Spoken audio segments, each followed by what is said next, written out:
I always set an intention before I go live with you, before I have a call with my clients, before I talk to a prospect, before, I should remember to do this before I walk into my house and be my badass self and bring the infinitely powerful self I have into this house. As soon as I park the car, I should set the intention and walk in. I didn't do that today, but I will.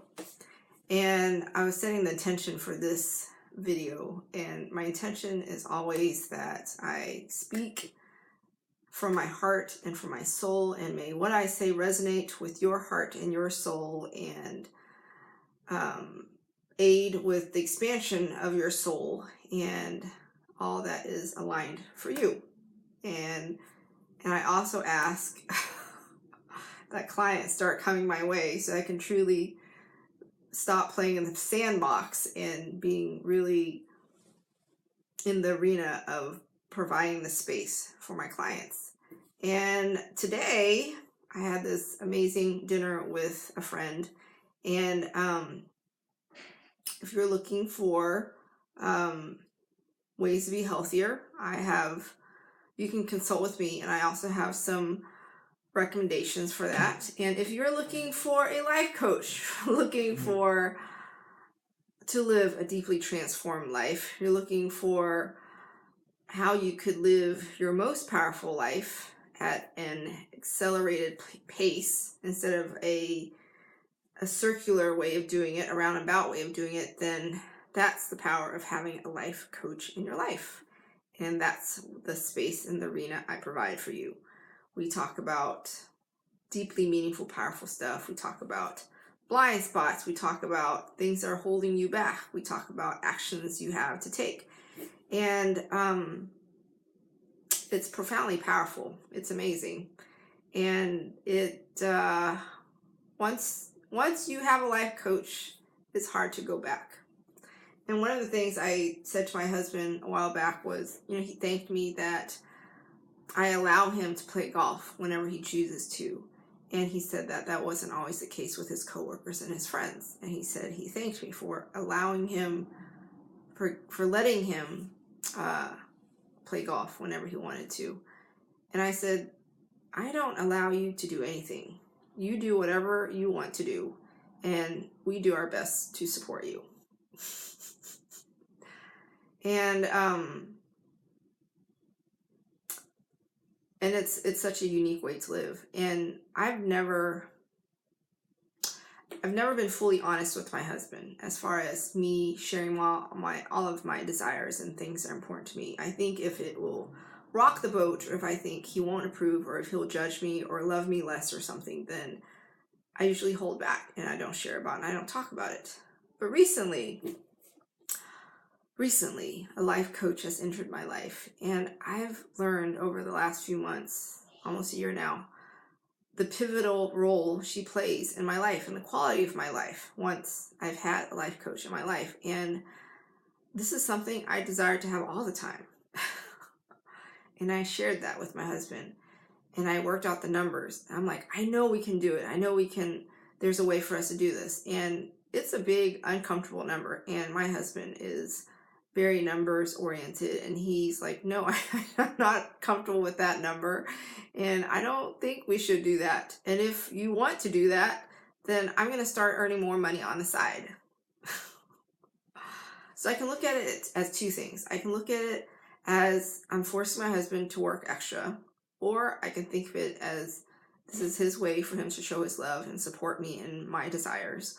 Or I can look at it as we have the money, I have the ability to do it. I'm willing to do my end and cut all my expenses so that I can make this a reality for me because it's that important to me. And he can choose to support me in whichever way he chooses to support me. And for him to be comfortable, for him, it is earning some extra money on the side to support my desires. My desire of having a life coach in my life every month. And while also at the same time saving money for things that are important to us to save for.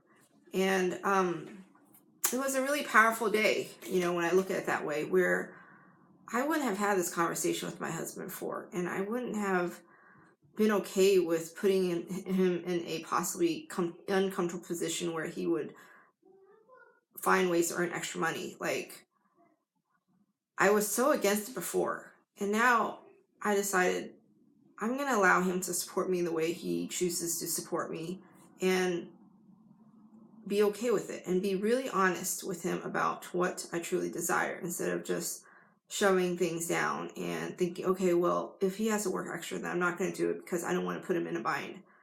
But I wouldn't have even known that it was possible for me to do this unless I actually pulled up all our expenses, pulled up all our earnings, and had some really honest conversations with my husband about our spending and how much we actually earned. And I was off. Like, I thought I had the right numbers, and he's like, well, actually, this is how much we make, and actually, this is how much we typically spend. And actually, if we saved at least this amount each month, I would be happy. I thought that amount was bigger, and it wasn't. And I'm willing to cut a lot of things that are probably extraneous, and I really don't. Like, I really could do without.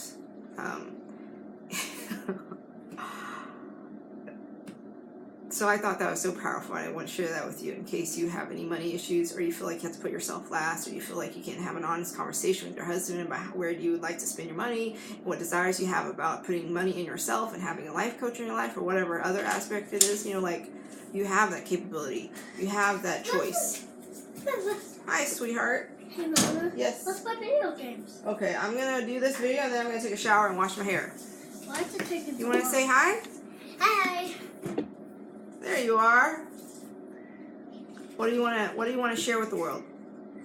About the Romeo Lab, because I never shared The it. Romeo Lab. Okay, what else would you like to share about? What is your new sight word that you learned today?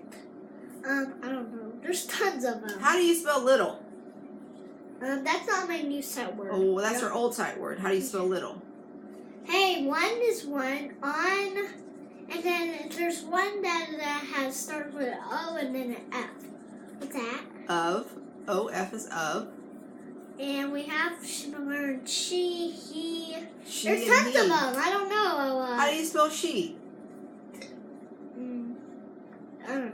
There's tons of new sight words that we. What is the longest sight word you have? Little. Little. How do you spell little? L. Stand up. They can't see you. L. Stand on the chair. Where are you standing? Table because. Why are you standing on my desk?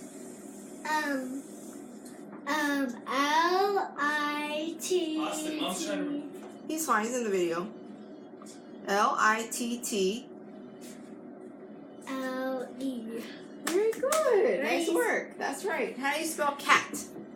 That's too easy. That's so easy. How about here? How do you spell here? This is too easy. How do you spell one? That's kind of hard. Okay, then that's a good one then. How do you spell it? I just don't know. I'll give you a hint. O. Hey, that's not a hint. That's spelling. Okay. How do you spell two? T-W-T. T-W-T. T-W-O. How do you spell three? Three. How do you spell three? Hey, one is like, it starts with a W. One is O-N-E. But why does it start with a W? One? One? Yeah, Or why? one? The number one or one? Like you won something. Yeah, if you want something when how? W-O-N. W-O. N. As Yeah. in Nancy. N. That's different one. That's a different one. Like you won. I won. Like I want. I'm the winner. I won. What's winner? When you run to the front of the line and you're there first. Or you had to win an obstacle course. Or you win an obstacle course. Or you had to win the game. Or you win the game. Yeah. I can't really tell. Yeah. Yeah, but Mama, let's have something to do. Okay. You Mama, want to say goodbye? bye. Bye. We're gonna do a video because We're gonna do the Romeo video later. Okay, let me finish up my deal and then we'll do the video later, okay? yeah, the Romeo video. Okay. It's a Romeo video. Yes. And we're gonna be talking about his house. Oh. Okay. You know what his house looks like? It's pink. It's pink. It is? Yeah. He has a pink house? Yeah. Romeo? Yeah. Oh. Oh, now his pink house is Ava's dollhouse, but now it's Romeo's pink house. So, yes, so like I was saying, you have a lot of power. You have a lot of say in your relationship. And many of us, many times, we think we should not share our desires. We shouldn't share what truly is important to us, and we don't. We have this fear of how the conversation is going to go. I had this fear of not being accepted and loved by my husband, and it wasn't. And I had this fear of money, and so it was like the perfect storm. I wouldn't look at my expenses. Mama, can I watch, please? Mm-hmm. You spend all your money, but I asked one of you to buy it. You buy it and my dad. Yeah. Yeah, but I only want to ask one of you. Okay. It needs to be one of you that you buy. Okay, go watch. Yeah, I will watch TV. Okay. But I want to watch. I really want to finish the Batman one. Okay. So. Come on, can you turn it on? Nope, Dad can help you. So I was, I wouldn't look at my money. I wouldn't look at how much money we were making. I wasn't looking at how much money we were spending. I wasn't, like, if I didn't have these tools and I didn't know what the reality was, then I didn't have a lot to stand on. I didn't have a lot of information to bring to the conversation. And that was like the best form of self-sabotage. It was the best form of like giving up my power, saying, oh, I'm just going to defer to what my husband say. I'm going to ask him for permission, or I'm going to vaguely talk about like what my desires are and how I would like to spend money on myself, and then not have all the facts, not have all information. And then when he tells me whatever, I just go with it because I didn't do any legwork or any research myself.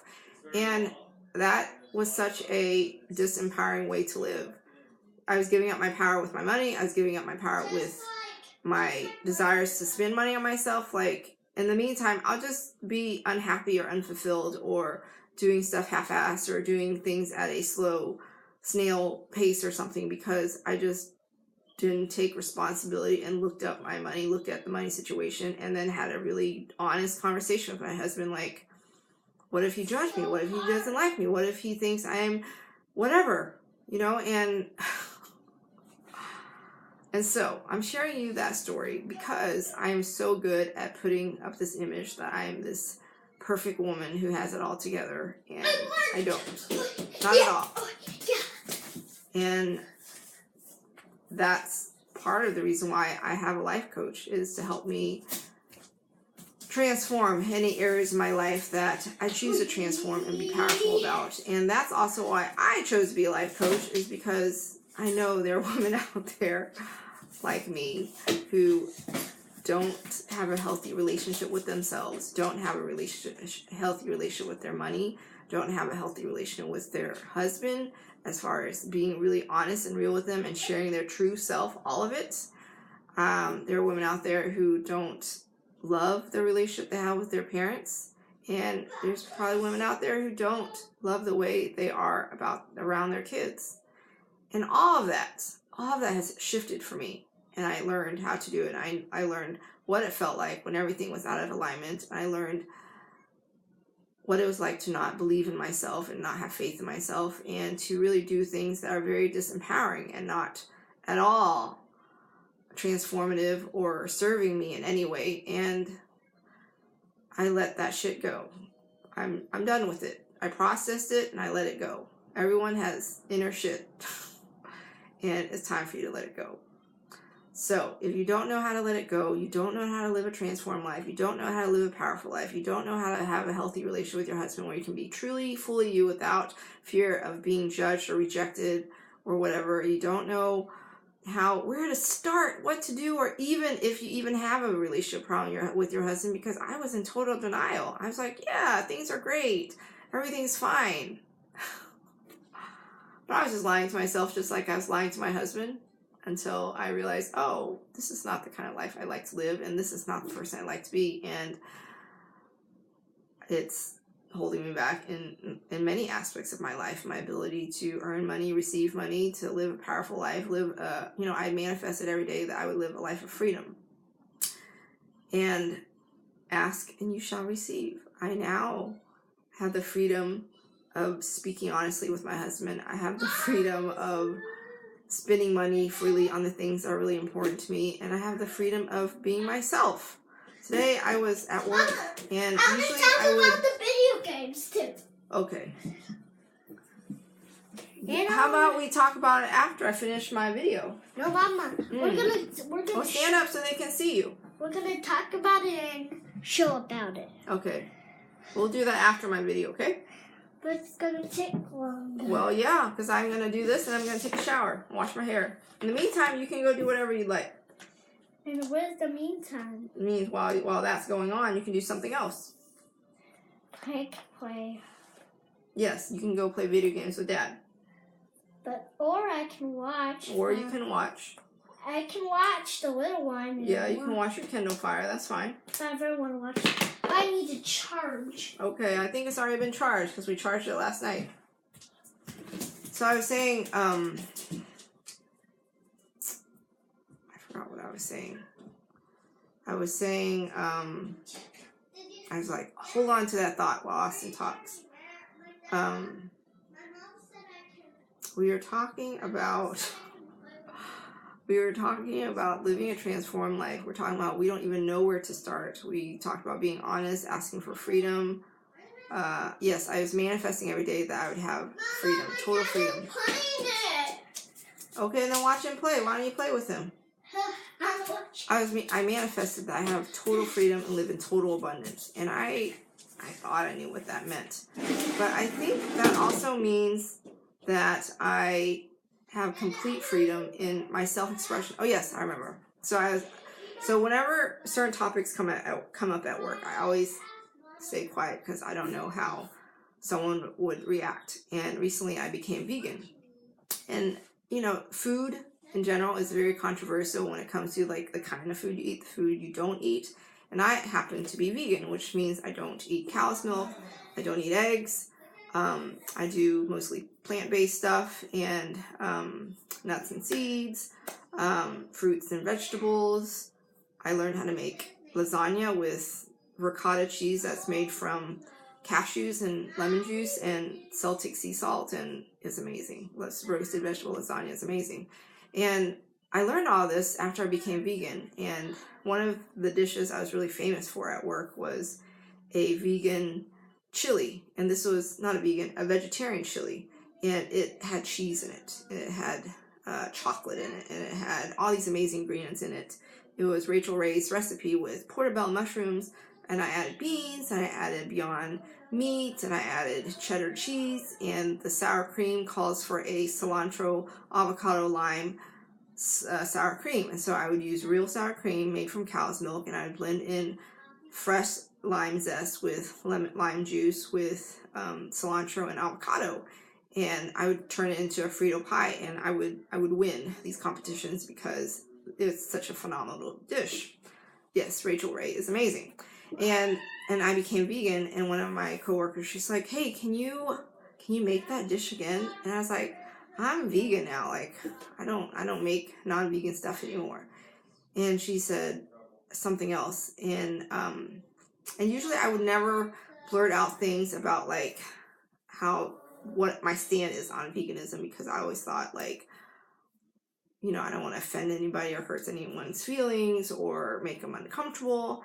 But I was like, I'm just gonna be myself. I'll say what there is to say, and I may offend some people, I may not, and that's okay. And so I said, the reason why I don't do a vegetarian diet anymore is because the cows get slaughtered after you take the milk from the mama cow, and that was not something I was willing to do.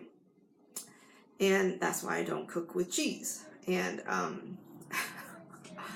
and it was a rude awakening for my coworkers. They think, okay, well, a vegetarian is pretty good because We're not killing any meat. So there's no killing here. You just take dairy products or eggs or whatever, and it's not a big deal. And then I was bold enough to say, yes, after you take the dairy products, after you take the milk, the cow is killed. And and it's just something I shied away from. I just don't have that kind of conversation because it's controversial. Like, you don't talk about that kind of stuff. You make people uncomfortable. And I was free. I manifest every day that I live in complete freedom. Not just financial freedom, but freedom in many aspects of my life. And one of those freedoms was freedom of speech, freedom of speaking fully and expressively and saying what I feel, and then being okay with the consequences they may come. And if I cause any spills or messes, then I clean that shit up, right? It's part of a risk that you take when you are fully expressed. And so I was waiting to clean stuff up, and I would do some further explaining if there was something they didn't understand. And it was a very powerful way to live. Very powerful way to live. So be careful what you ask for, because the multiverse will grant your wishes. When you desire and ask for freedom, you'll get it.